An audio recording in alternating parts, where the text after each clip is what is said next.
Mga master, okay lang bang? Huwag niyong skip ang mga ad sa aking mga video kung okay lang mga master. Salamat sa solid na suporta po. Yon, what's up mga masters? Nandito na naman tayo sa panibagong araw, panibagong kabanata na naman ang pagsasama-samahan natin ngayon guys.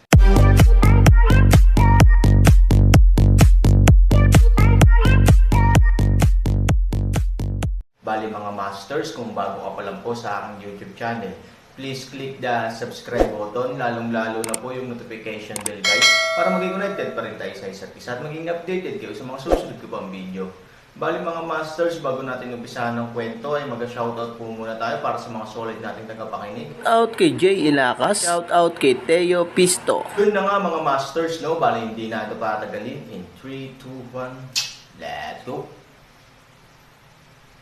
Ito. Ang dalawang tao ay halatang may magaspang na ideya kung ano ang ibig sabihin ng pagpunta sa kalsada ng magkasama, ngunit mayroon pa rin silang tiyak na swerte, kung sakali. Paano kung ang pagpunta sa kalsada ng magkasama ay nangangahulugan lamang ng dalawang bagong babae?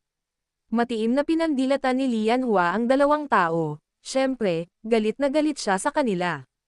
Marami na siyang nakitang taksil, ngunit ang hindi niya akalain ay balang araw ang taksil na ito ay magiging kapatid niya at magtataksil sa kanya.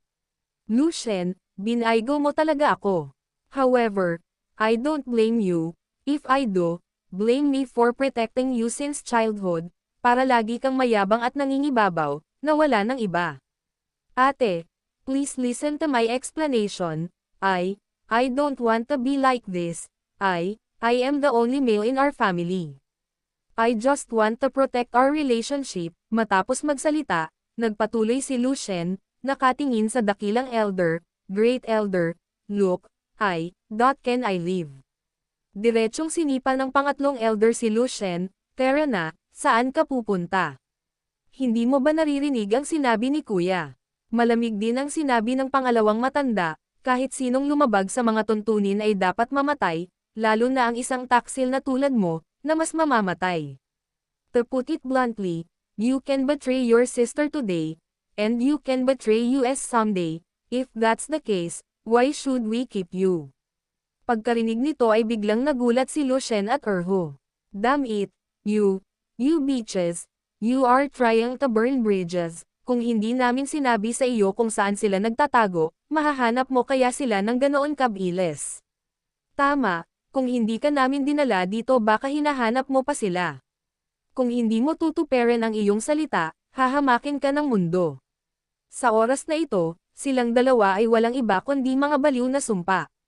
Para sa kanila, sa ganitong paraan lang nila may lalabas ang kanilang galit.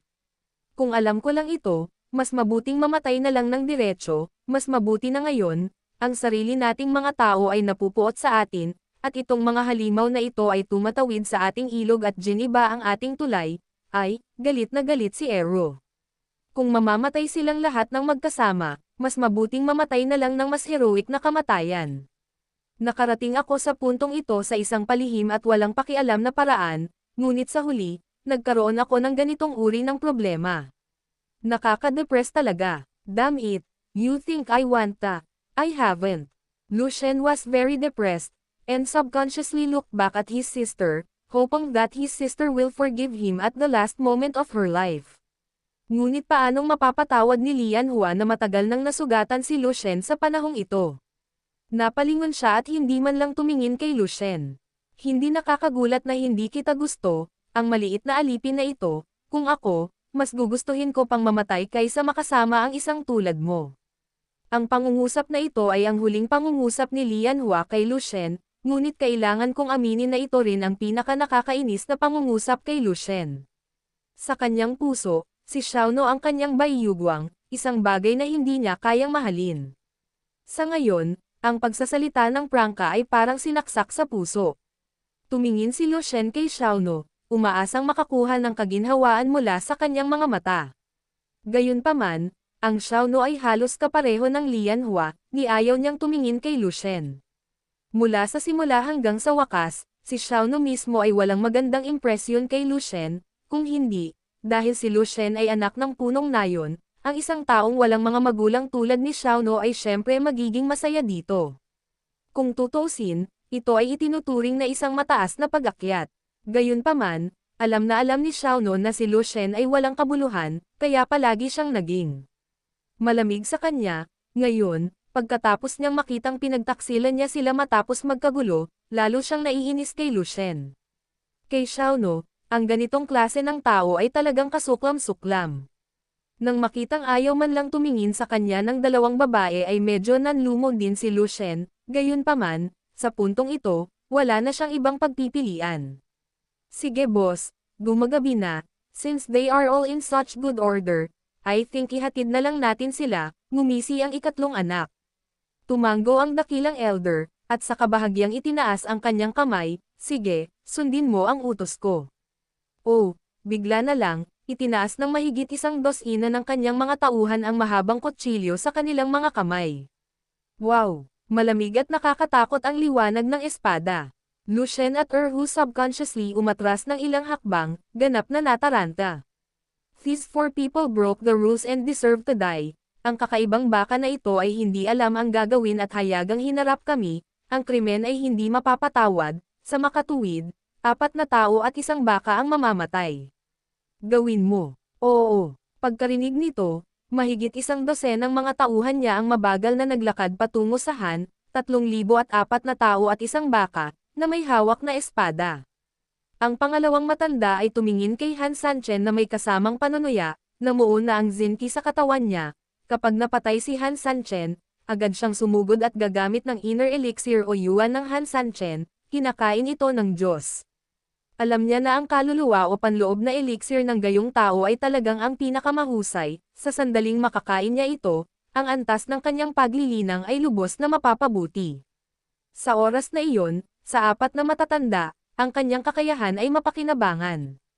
Nang makitang palapit ng palapit ang kalaban sa kanila gamit ang kutsilyo, bagamat medyo natakot ang dalawang babaeng sina Xiaono at Lian Hua, ipinakita pa rin nila ang kanilang galit sa huling sandali. Pumikit na lang ang dalawang tao at mapayapa na naghintay sa pagdating ng kamatayan. Sa kabilang banda, ang dalawang lalaki, sina Lu Shen at Erhu, ay umiiyak ng husto at patuloy na sumisigaw, ayokong mamatay, ayoko mamatay. Nagkatinginan sina Han Sanchen at Wei Niu, at ngumiti si Han Sanchen, ano, natatakot ka ba?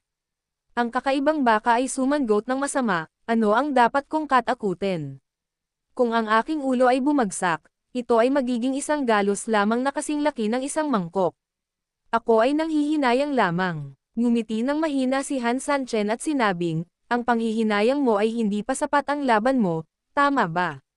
Kung ang personalidad ni Wei Niu ay direktang sasalakayin ang mga taong ito, si Wei Niu ay makakatagal sa kanila. Kung tutuusin, nandoon ang mga kakayahan ng lalaking ito. Ang pakikitungo sa kanya ay tiyak na hindi kasing dali ng inaakala. Gayunpaman, dahil sa mga estratehikong pagsasaayos ni Han Sanchen, ang kay Niu ay talagang hindi nakapagsigawa ng maayos.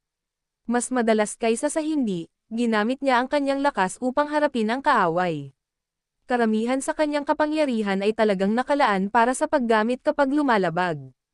Sa huli, talagang nagtagumpay siya sa paglusot ayon sa plano ni Han Sanchen, ngunit mabilis na sumunod ang kinalabasan. Sa totoo lang, ang sinumang makatagpo ng ganoong sitwasyon ay talagang pinipigilan ang kanyang puso.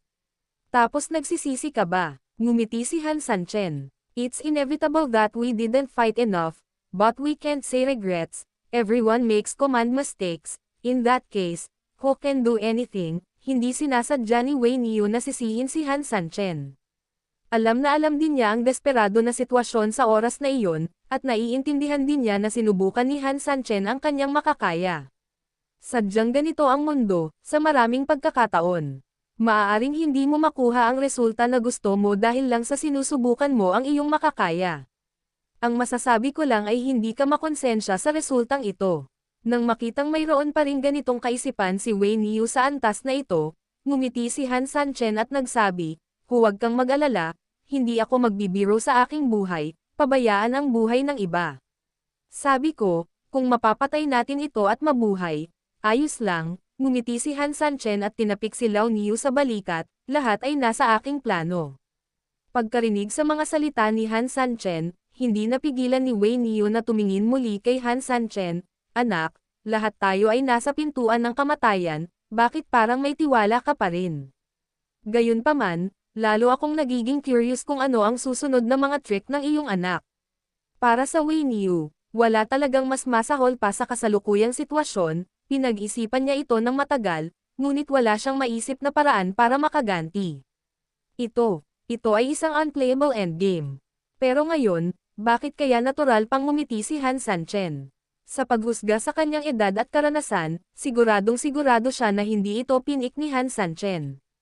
May backup move talaga siya, at medyo confident siya sa backup move niya. Gayunpaman, palapit sa kanila ang patalim ng kalaban. Wala siyang pag-aalinlangan na sa loob lamang ng ilang segundo, sila ay papatayin sa lugar ng kalaban. Ano nga ba ang nangyayari? Nang hindi na maintindihan ng kakaibang baka, biglang may nangyaring nakakagulat. Patayin. Halos sa sandaling iyon, umalangaw-ngaw ang mga sigaw ng pagpatay sa buong paligid. Nang lumingon ang lahat, bigla nilang nakita ang mga bandilang lumilipad sa likuran. Paglingon nila, laking gulat nila. May halos walang katapusang watawat sa abot ng mata. Anong nangyayari? Ang dakilang elder ang unang nataranta. Saglit, hindi makapaniwalang tumingin siya sa paligid.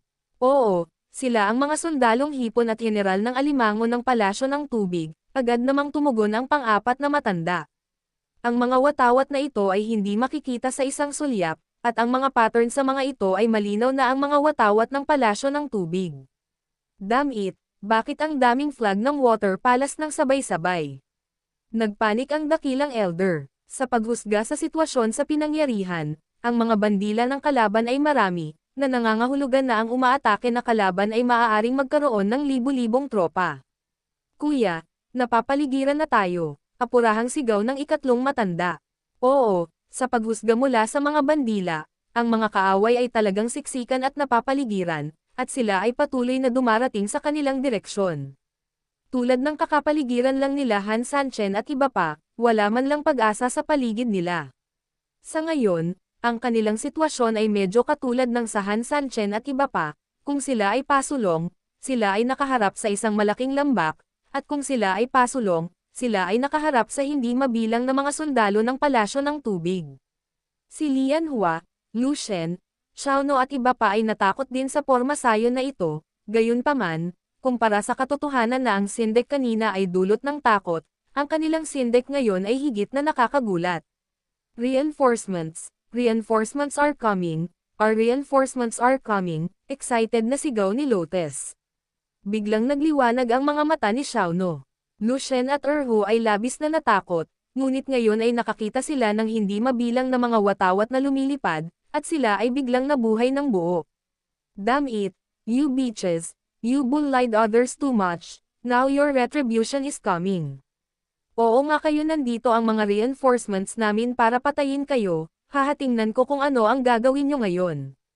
Walang hiyaman lang ang dalawang bitch, para sa kanila, ang tanging nararamdaman nila.